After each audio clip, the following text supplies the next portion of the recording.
양승태 전 대법원장 시절에 재판 거래가 있었다는 의혹이 이번에는 위안부 피해 할머니들의 소송으로 확산되고 있습니다. 한일 양국의 위안부 합의 이후에 피해 할머니들은 일본 정부를 상대로 소송에 나섰는데 당시 법원 행정처가 모두 5가지 시나리오를 만들어서 관여하려 한 정황이 저희 JTBC 취재 결과 확인됐습니다.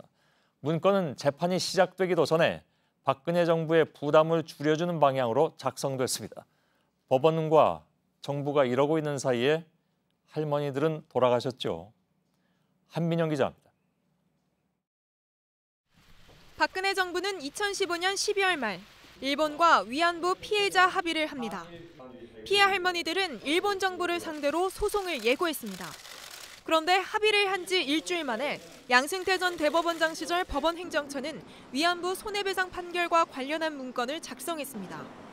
여기엔 판결 방향을 5가지 시나리오로 나눠 장단점을 분석한 내용이 담긴 걸로 JTBC 취재 결과 확인됐습니다. 먼저 시나리오 1은 한국 법원에 재판권이 없다는 결론을 중심으로 소송 자체가 성립하지 않도록 한다고 적었습니다. 장점으로 정부의 외교 정책 방향에 모순되지 않는 결론을 낼 수 있다는 걸 강조했습니다.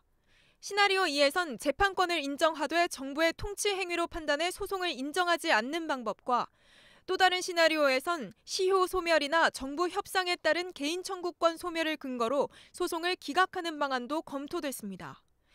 유일하게 할머니들의 손을 들어주는 마지막 시나리오는 일본의 강력 반발과 정부 기조와 다른 판단으로 갈등이 우려된다며 단점을 강조했습니다.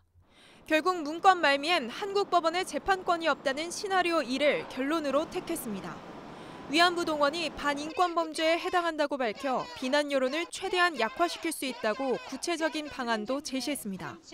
이후 소송이 실제 제기됐지만 지난 2년 6개월 동안 단 한 번의 심리도 열리지 않았고 피해 할머니들은 절반 이상이 세상을 떠났습니다.